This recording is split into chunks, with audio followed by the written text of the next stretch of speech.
अस्सलाम वालेकुम first year बेटे। Open your biology book page number 220। अपने लास्ट लेक्चर में हमने स्टार्ट किया था ब्रीदिंग। मेन पॉइंट्स दोबारा रिकॉल कर देती हूँ।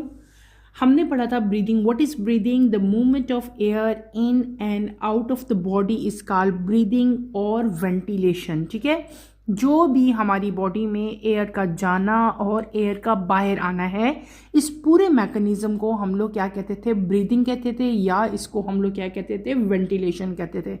फिर मैंने आपको बताया था कि यहाँ पे ड्यूरिंग दिस प्रोसेस दो तरह के मसल्स जो हैं वो इन्वॉल्व हैं। कौन कौन से? एक हमारे पास मसल्स आते हैं डेट इज़ नोन एज, यानी कि दो सेट्स थे ना मसल्स के। एक मसल जो ब्रीदिंग के प्रोसेस में इन्वॉल्व हैं that is known as diaphragm, और जो दूसरे मसल्स थे that is known as intercostal muscles. फिर मैंने आपको क्या बताया था कि जो ब्रीदिंग है इसको हम लोग टू फेजेस में डिवाइड करते हैं। एक आपके पास आता है इंस्पिरेशन और एक आपके पास आता है एक्सपिरेशन।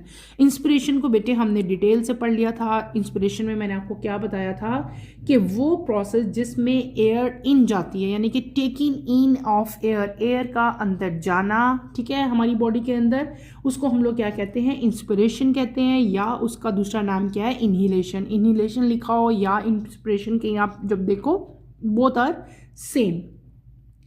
इसके मेन पॉइंट्स में हमने क्या पढ़ा था पूरे प्रोसेस में कि डायफ्राम जो है वो लो हो जाता है, कंट्रैक्ट करता है, फ्लैटेंड हो जाता है। इंटरकोस्टल मसल भी जो हैं वो भी कंट्रैक्ट करेंगे, और इंटरकोस्टल और डायफ्राम की कंट्रैक्शन की वजह से उसके रिजल्ट क्या आता है कि जो रिब्स हैं वो क्या हो जाती हैं? वो रेज करती हैं, और रिब के जो है वो एक्सपैंड करता है। ठीक है, और इन सब की कंट्रैक्शन की वजह से लंग्स की क्या होती है? एक्सपेंशन होती है। लंग्स का प्रेशर जो है वो क्या होता है?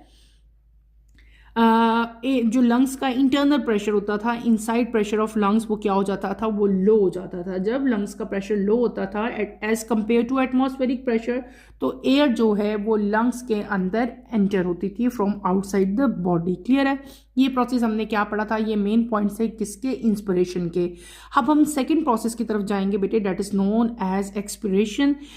Moving, let start with the reading. Expiration आज हम पढ़ेंगे। Moving the air out of the lung is called in expiration और एक्सहेलेशन। ठीक है, expansion of the thorax and lungs during inspiration places the structure under elastic tension. This elastic tension is revealed by the relaxation of the intercostal muscles and diaphragm. When diaphragm relaxes, it assumes its dome-like shape. Similarly, when costal muscle relax, the ribs lower and rib cage moves inward. These movement decreases the space in thorax and allow the lungs to recoil, so the pressure inside the lung become more than the atmospheric pressure and the air moves out of the lung. छोटा सा process है, simple बात यहाँ पे मैं आपको जो बता दूं, जिसको याद करने में आपको जो है इस प्रोसेस को बहुत ज़्यादा आसानी हो जाएगी। This is same reverse of inhalation. जो हमने पहले इंस्पिरेशन या जो आपने पढ़ा था इनहिलेशन का प्रोसेस पढ़ा था, बिल्कुल उसी को रिवर्स कर दो। जो जो वहाँ पे फिनोमेनाज हुए थे उनको हम लोग अब क्या करेंगे? रिवर्स करेंगे। किस प्रोसेस में? एक्सहेलेशन में, ठीक है, या एक्सपिरेशन में। यहाँ पे सबसे पहले हम तो आपको पता होना चाहिए कि व्हाट इज एक्सपिरेशन। पहले आप इसको डिफाइन करेंगे कि moving the air out of lungs, lungs से एयर का निकल जाना। ठीक है, moving the air out of lungs, यानी कि लंग्स से एयर जो है अब बाहर जा रही है, और उस प्रोसेस को हम लोग क्या कहते हैं? एक्सपिरेशन कहते हैं, या बेटे एक्सहेलेशन कहते हैं। यहाँ पे क्या होगा कि जो आपका थॉरिक्स रीजन है वो क्या करेगा? वो एक्सपैंड करेगा, और लंग्स जो हैं वो अपने वापस जो है स्ट्रक्चर पे आ जाएंगे, क्योंकि लंग्स जो हैं बेटे एक इलास्टिसिटी होती है लंग्स के अंदर। लंग्स का जो स्ट्रक्चर है ना वो ऐसा है, अल्लाह ताला ने बनाया हुआ कि उसके अंदर इलास्टिसिटी है। कभी उनका स्ट्रक्चर साइज जो है बढ़ जाता है, कभी उनका साइज जो है वो कम हो जाता है। यानी कि ये जो साइज का चेंज होना है लंग्स का, this is due to elasticity. ठीक है, उसके अंदर एक इलास्टिसिटी है जिसकी वजह से इलास्टिक टेंशन होती है, और जो लंग्स है उसके मसल जो हैं वो कंट्रैक्ट भी कर सकते हैं, और वो लंग्स जो है वो रिलैक्स भी कर सकते हैं। तो मैंने आपको बता दिया एक्सपिरेशन की डेफिनेशन। देन मैंने आपको बताया कि यहाँ पे क्या होगा, पहले जो है थॉरिक्स जो है वो एक्सपैंड करेगा, डायाफ्राम जो है वो रिलैक्स करेगा और वापस अपनी जो उसकी डूम लाइक शेप थी वो दोबारा से एज्यूम कर लेगा। इंटरकोस्टल मसल जो है वो भी रिलैक्स करेंगे और यहाँ पे जो रिब्स हैं वो क्या हो जाएंगी, लोअर हो जाएंगी और जो रिब केज है वो भी इनवर्ड यानी कि अंदर की तरफ जो है वो मूव करेगा। चार चीजें देखो हमने पढ़ी और ये रिवर्स है उस प्रोसेस का। पहले हमने क्या पढ़ा था, अगर आपको याद हो, हमने कहा था डायाफ्राम कंट्रैक्ट हुआ, इंटरकोस्टल मसल जो है वो भी कंट्रैक्ट हुआ। लेकिन अब मैं क्या बता रही हूं कि डायाफ्राम पहले क्या हुआ था, इंस्पिरेशन में बेटे उसकी कंट्रक्शन हुई थी, लेकिन अब क्या डायाफ्राम होगा, डायाफ्राम अब रिलैक्स होगा। ठीक है, इसी तरह जब आपने इंस्पिरेशन पढ़ा था तो वहां पे मैंने आपको बताया था कि जो इंटरकोस्टल मसल्स हैं वो भी क्या करेंगे, कंट्रैक्ट करेंगे। लेकिन अब जब हम ये प्रोसेस पढ़ रहे हैं एक्सपिरेशन का, तो यहाँ पे इंटरकोस्टल मसल्स क्या करेंगे बेटे, they are also relax. Diaphragm भी रिलैक्स करेगा, इंटरकोस्टल मसल्स भी रिलैक्स करेंगे, जो रिब्स हैं वो क्या हो जाएंगी, लोअर हो जाएंगी। लेकिन जब हमने पहले इंस्पिरेशन पढ़ा था तो उसमें मैंने बताया था ना कि लिप्स जो हैं वो थोड़ी सारी रेज होंगी, ठीक ऐसे ये बताया था ना, और रिब केज एक्सपैंड होगा। लेकिन इस केस में एक्सपिरेशन में रिब केज जो है वो क्या हो जाएगा बेटे, वो लोअर हो जाएगा और पूरा जो रिब्स हैं वो आपकी लोअर हो जाएंगी, जो रिब केज है वो आपका क्या हो जाएगा, वो इनवर्ड जो है वो मूव करेगा। इन सब जो रिलैक्सेशन हुई इंटरकोस्टल मसल्स की और डायफ्राम की, इनकी वजह से लंग्स में से क्या हो जाएगा, लंग्स का प्रेशर पहले क्या था, जो इंटरनल प्रेशर था पहले कम था ना, अब लंग्स का इंटरनल प्रेशर क्या हो जाएगा, इंक्रीज हो जाएगा as compare to atmospheric pressure, जिसकी वजह से जो एयर लंग्स के अंदर होती है वो क्या होती है, इट एक्सपेल आउट, वो बाहर निकलती है और बॉडी से जो है वो रिलीज हो जाती है। तो दो तरह के प्रोसेस हमने पढ़ लिए, एक हमने कौन सा पढ़ा, इंस्पिरेशन, और एक हमने कौन सा पढ़ा, एक्सपिरेशन। ये दोनों डायग्राम्स आपकी बुक में बनी हुई हैं, ये बनी हुई है इंस्पिरेशन की और ये किसकी बनी हुई है, एक्सपिरेशन की। ठीक है, इसको हम इनहेलेशन कहते हैं, इसको हम एक्सलेशन भी कहते हैं। ये आपको रिब्स दिखाई हुई हैं और ये पूरा का पूरा क्या होता है, रिब केज है। दरमियान में ये जो आपको नीचे एक चीज़ नज़र आ रही है, that is known as diaphragm. ठीक है, और ये रिब्स हैं एक एक और पूरा जो स्ट्रक्चर होता है इसको हम लोग क्या कहते हैं, रिब केज कहते हैं। ठीक है, यहाँ पे दो सिमिलर डायग्राम्स आपको नजर आ रही हैं, अगर आपको स्क्रीन पे नजर आए। ये जो प्रोसेस है this is known as inspiration और इसको क्या कहते हैं, एक्सपिरेशन। यहाँ पे क्या है, इंस्पिरेशन में देखो ये एरो जो है ये ऐसे माउथ की तरफ है, यानी कि एयर जो है वो इन हो रही है, और यहाँ पे एरो जो है वो आउटसाइड पे है, यानी कि इस प्रोसेस में एयर जो है वो आउट हो रही है। यहाँ पे डायफ्राम कंट्रैक्ट करेगा और साथ ही इंटरकोस्टल मसल्स भी जो है वो कंट्रैक्ट करेंगे। यहाँ पे डायफ्राम क्या करता है, रिलैक्स करता है, और यहाँ पे इंटरकोस्टल मसल्स भी जो है वो रिलैक्स करेंगे।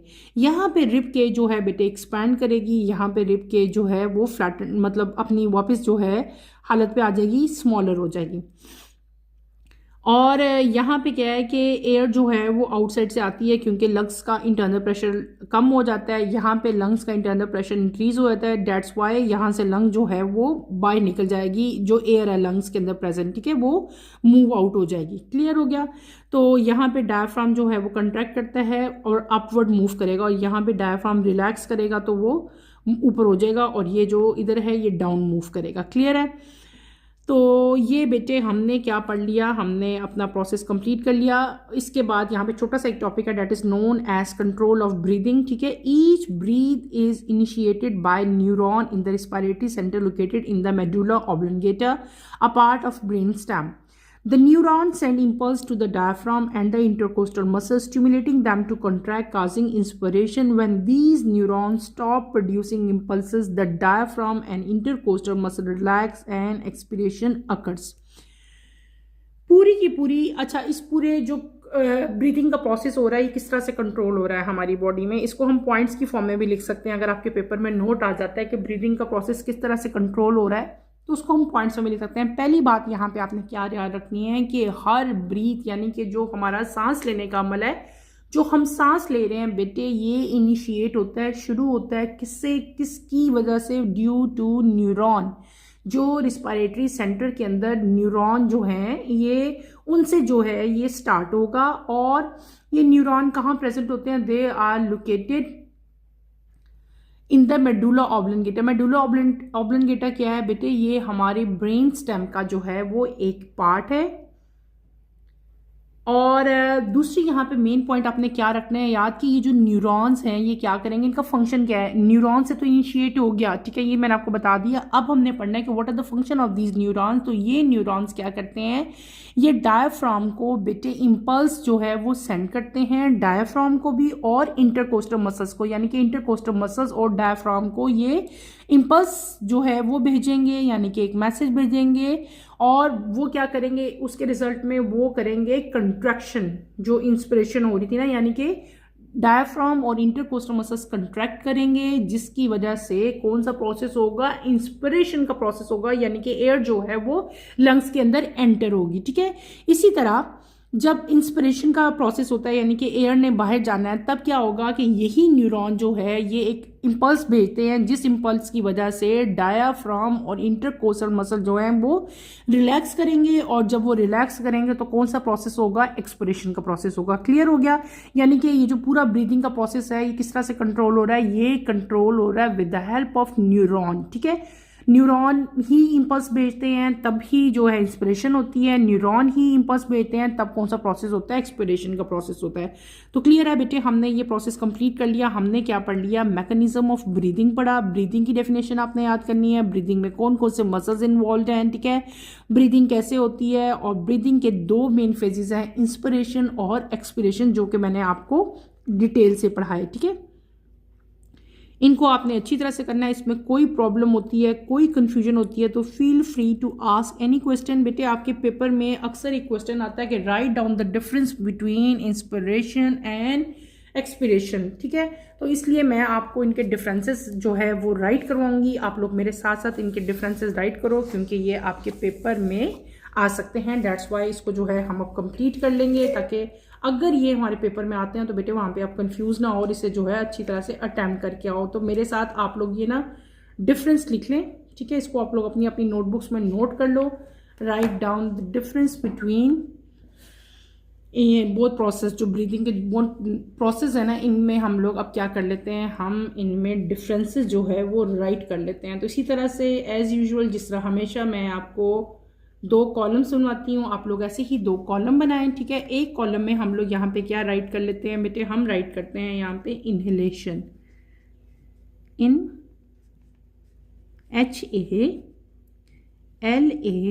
HALATION, इनहेलेशन, और यहाँ पे हम लोग क्या लिख देते हैं, एक्सहेलेशन।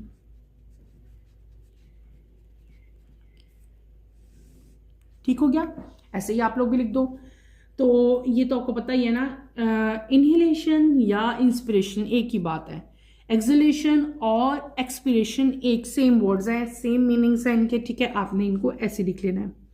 नंबर 1 हम क्या लिखेंगे, inhalation is the action of inhaling और breathing in। ठीक है, अभी हमने पढ़ा कि ब्रीदिंग इन यानी कि एयर का अंदर जाना, और एक्सहेलेशन क्या है, exhalation is the action of exhaling और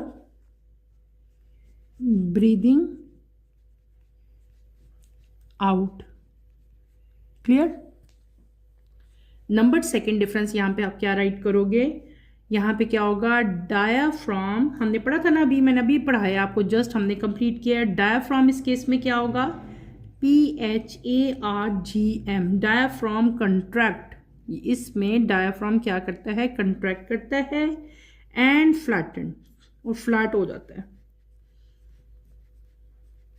बाय मूविंग डाउन, नीचे की तरफ आता है। ठीक है, यहां पे हम क्या लिख लेंगे, diaphragm PHARGM relaxes and becomes, कह लो आप लोग, एंड बिकम्स डूम शेप्ड।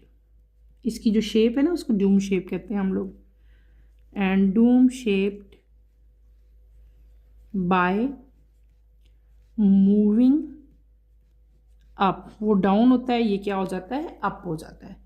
अब बेटे हम थर्ड डिफरेंस पे आते हैं इसका, इंटरकोस्टल मसल्स। अब इंटरकोस्टल मसल्स की बात हम करेंगे। Intercostal muscles contract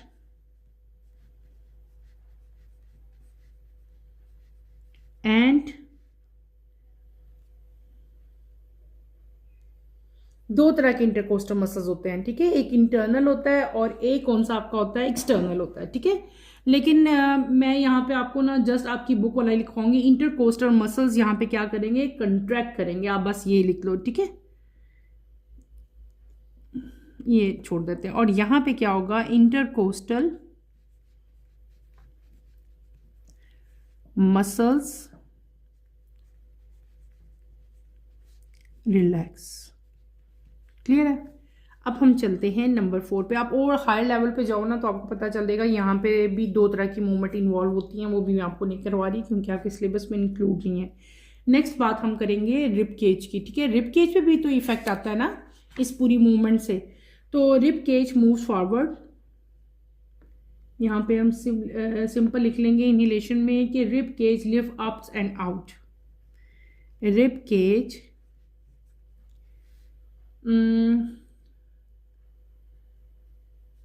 moves forward and outward, यानी कि बाहर की तरफ भी मूव करते हैं, ठीक है। और यहाँ पे क्या हो जाएगा, रिब केज मूव्स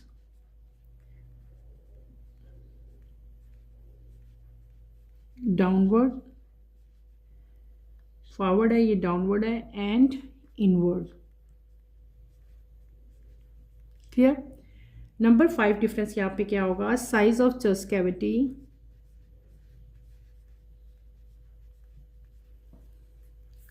ऊपर चले जाओ, size of chest cavity increases, chest cavity का साइज इंक्रीज होगा। और यहाँ पे क्या हो जाएगा, size of chest cavity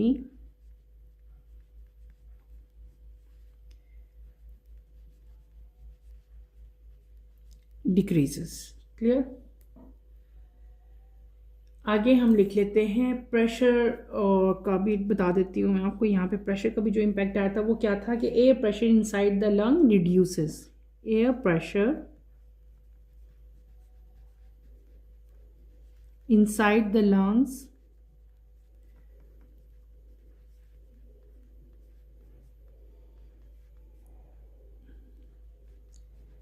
reduces, ठीक है। और यहाँ पे क्या होता है, एयर प्रेशर इंक्रीज हो जाता है, ठीक है। एयर प्रेशर, बहुत इजी मैं आपको डिफरेंसेस लिखवा रही हूँ ताकि इजीली आप इसको याद कर सको। Air pressure inside the lungs increases, ठीक है, यहाँ पे इंक्रीज होता है। नंबर 7, ठीक है। जब ये प्रेशर बेटे रिड्यूस होता है तो क्या होता है, एयर फ्रॉम, अभी पढ़ा था हमने, air from outside rashes into the lungs, यानी कि आउटसाइड से एयर जो है वो लंग्स के अंदर आएगी, ठीक है। और यहाँ पे क्या हो जाएगा, air goes out of the lung में, एयर गोज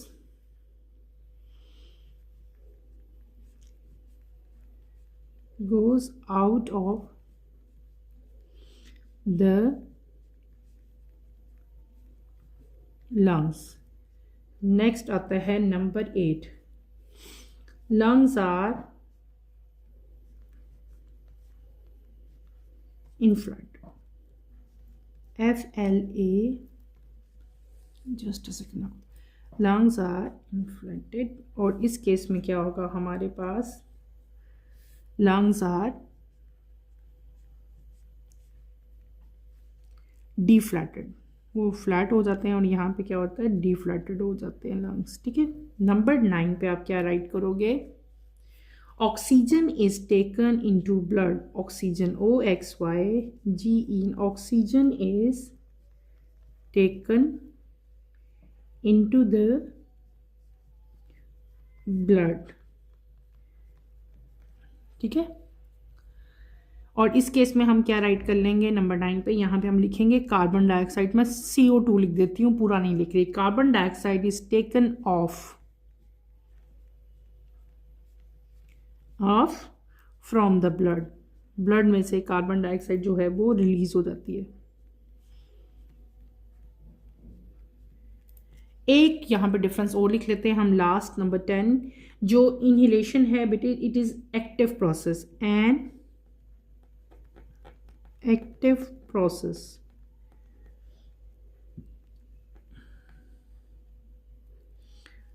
और ये क्या चीज है, अ पैसिव प्रोसेस। ठीक है,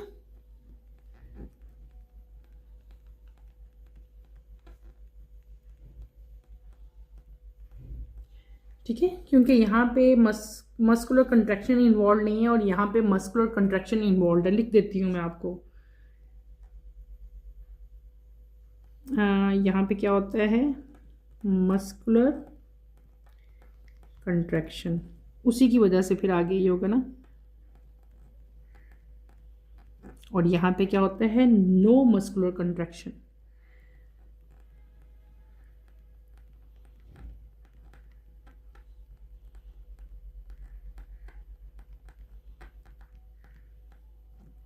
क्लियर, ये बेटे मैंने आपको डिफरेंसेस राइट करवा दिए, एक दफ़ा मैं इन सबको रीड कर देती हूँ आप लोगों को ताकि अच्छी तरह समझ आ जाए। हमने क्या डिफरेंस लिखे, हमने जस्ट अ मिनट बेटे, ये पेपर ज़रा मैं इकट्ठे कर लूँ। हमने क्या लिखा, हमने यहाँ पे डिफरेंस लिखे इनहेलेशन और एक्सहेलेशन के। ठीक है, 1 बाय 1 ये सारे मैं आपको एक दफ़ा रीड कर देती हूँ। हमने क्या पढ़ा, inhalation, what is inhalation, inhalation is the process या एक्शन ऑफ इनहेलिंग और ब्रीदिंग इन, जो हम ब्रीदिंग इन करते हैं या जो एयर हमारे बॉडी में जाती है उसको हम लोग क्या कहते हैं, that is known as inhalation. ठीक है, अभी हमने पढ़ा था। फिर उसके बाद अगर आप इधर देखो तो मैंने क्या लिखवाया, exhalation is the action of exhaling और ब्रीदिंग आउट, जब आप ब्रीदिंग आउट करते हो, एक्सहेल करते हो तो उसको हम लोग क्या कहते हैं, एक्सहेलेशन कहते हैं।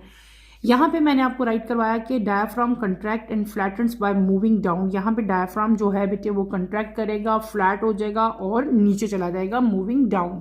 इस केस में, सेकंड केस में जब हम देखें तो डायफ्राम जो है वो रिलैक्स करेगा, become Doom shape by moving up, यहाँ पे डाउन था, यहाँ पे क्या हो जाएगा, वो अप चला जाएगा, डायफ्राम यहाँ पे क्या करेगा, रिलैक्स करेगा। देन हमने क्या लिख लिया कि इंटरकोस्टल मसल जो है कंट्रैक्ट करते हैं और यहाँ पे इंटरकोस्टल मसल जो है वो क्या करते हैं, रिलैक्स करते हैं। Rib cage move forward and outward, यहाँ पे मैंने क्या राइट करवाया, rib cage moves downward and inward. ठीक है, क्लियर हो गया, रिब केज भी लिख लिया। इंटरकोस्टल मसल्स शायद भी मैंने आपको बताया, इंटरकोस्टल मसल्स कंट्रैक्ट करेंगे, यहाँ पे इंटरकोस्टल मसल्स क्या करेंगे, रिलैक्स करेंगे।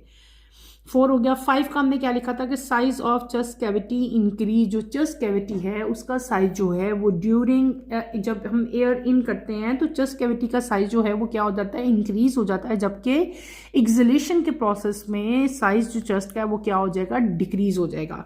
आगे चले, air pressure inside the lungs reduces, inhalation के प्रोसेस में एयर का प्रेशर जो लंग्स के अंदर होता है ना, इनसाइड द लंग्स, वो क्या हो जाता है, वो रिड्यूस हो जाता है, कम हो जाता है। और इस केस में air pressure inside the lung increases, इस केस में लंग्स के अंदर जो एयर प्रेशर है वो क्या हो जाएगा, इंक्रीज हो जाएगा।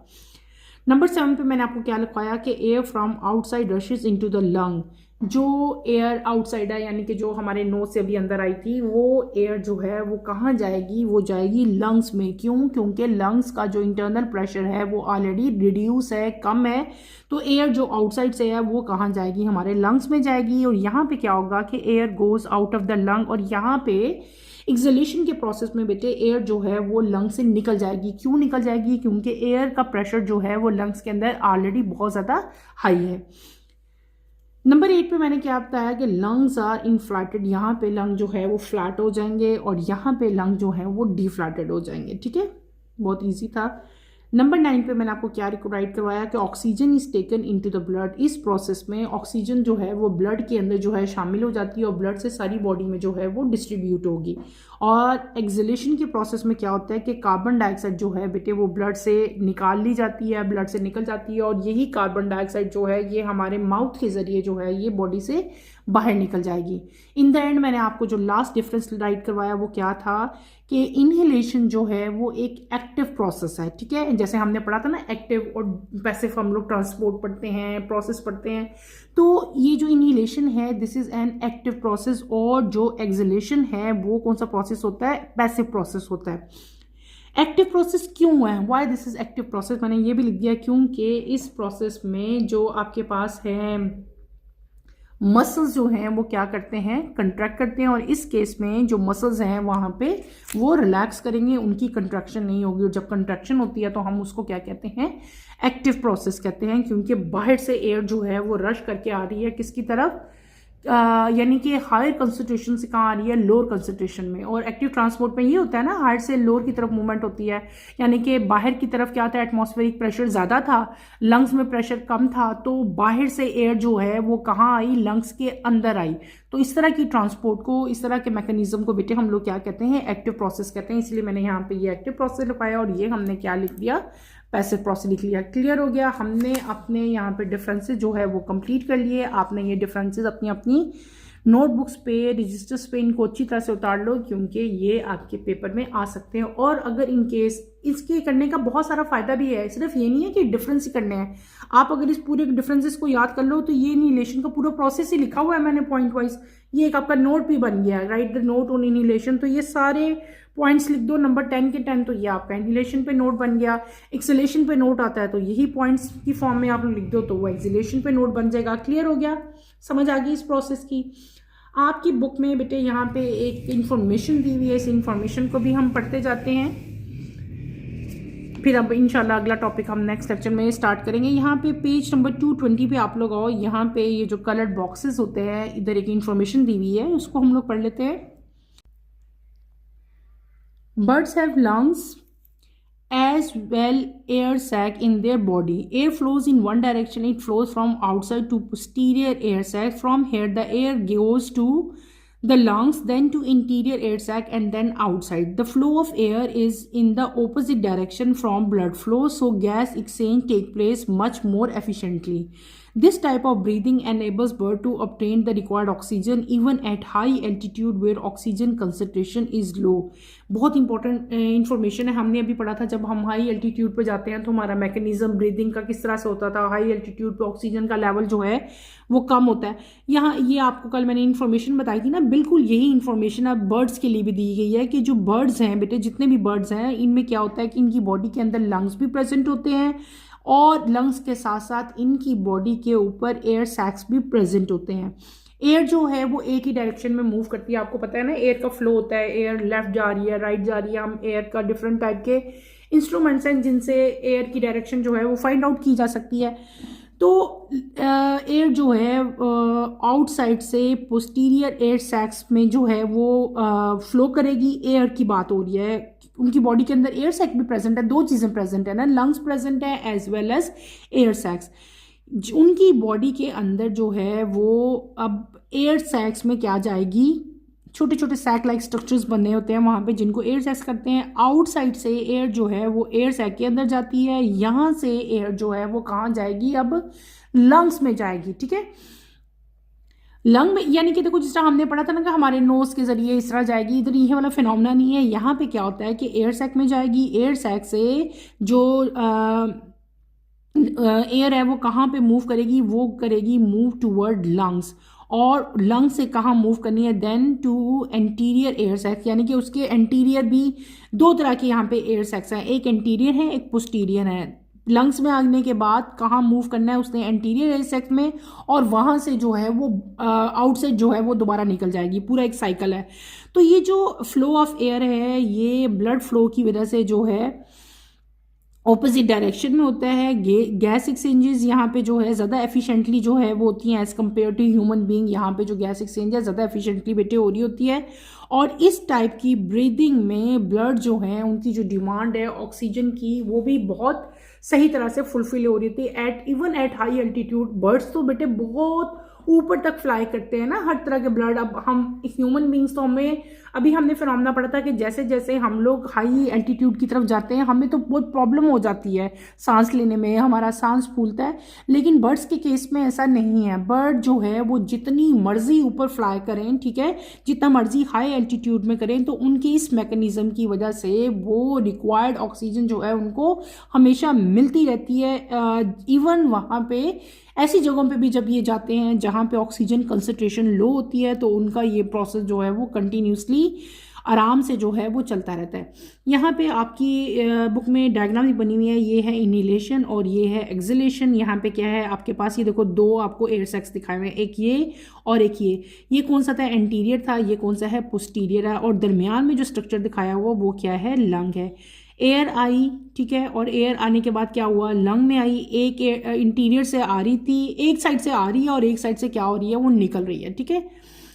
तो इसी तरह यहाँ पे एक्सहेलेशन का प्रोसेस दिखाया हुआ है। एक्सहेलेशन में क्या हो रहा है कि यहाँ पे इन हो रही है एयर और यहाँ से जो है वो क्या हो रही है, आउट हो रही है। तो ये यानी कि सिंपल यहाँ पे क्या है कि जो एयर सैक्स है ना उन्हीं से आ रही है और उन्हीं से जो है वो निकल रही है। और लंग जो है वो इनके दरमियान में, यानी कि एक एयर सैक्स में जब एयर आती है उसके बाद कहाँ जाएगी, लंग्स में जाएगी, और लंग्स के बाद दोबारा कहाँ जाएगी, फिर एयर सैक्स में आएगी और वहीं से जो है वो बाहर निकलेगी। टॉपिक हमारा हो गया बेटे कंप्लीट। इस पूरे टॉपिक को आपने अच्छी तरह से पढ़ना है। ब्रीदिंग ऑफ मैकेनिज्म क्या है, पहले तो मैकेनिज्म जो ब्रीदिंग है उसकी डेफिनेशन आनी चाहिए। यहाँ पे डायफ्राम, इंटरकोस्टल मसल्स और दो प्रोसेस इंस्पिरेशन एक्सपिरेशन को आपने अच्छी तरह से स्टडी करना है। उसके बाद मैंने आपको एक्सपिरेशन और इंस्पिरेशन में जो है वो दोनों में इंस्पिरेशन और एक्सपिरेशन में जो डिफरेंसेस लिखवाए हैं वो भी आपने राइट करने हैं। इन द एंड हमने कंट्रोल ऑफ ब्रीदिंग भी पढ़ लिया कि यहाँ पे जो है ये पूरा प्रोसेस इनिशिएट हो रहा है किससे, by the help of neuron. और यही न्यूरॉन जो हैं वो इम्पल्स सेंड करते हैं इनहेलेशन के प्रोसेस के लिए भी, और यही इम्पल्स जो है सेंड होती है देन एक्सहेलेशन के प्रोसेस के लिए भी। बहुत इजी टॉपिक था, बहुत इंपॉर्टेंट टॉपिक है, इसको आपने अच्छी तरह से स्टडी करना है। इसमें कोई प्रॉब्लम, कोई कन्फ्यूजन होती है तो feel free to ask any question. यहीं पे अपना टॉपिक बेटे मैं ख़त्म करूँगी। इंशाल्लाह कमिंग लेक्चर में हम ट्रांसपोर्ट ऑफ गैसेस स्टार्ट करेंगे। कमिंग लेक्चर की नोटिफिकेशन के लिए आप चैनल को शेयर करें, लाइक करें और सब्सक्राइब करें, और मुझे यहीं पे इजाज़त दें। इंशाल्लाह नेक्स्ट लेक्चर में आपसे दोबारा मुलाकात होगी। टिल देन अल्लाह हाफिज़। फर्स्ट ईयर टेक केयर बेटे, अपना ख्याल रखिएगा। अल्लाह हाफिज़।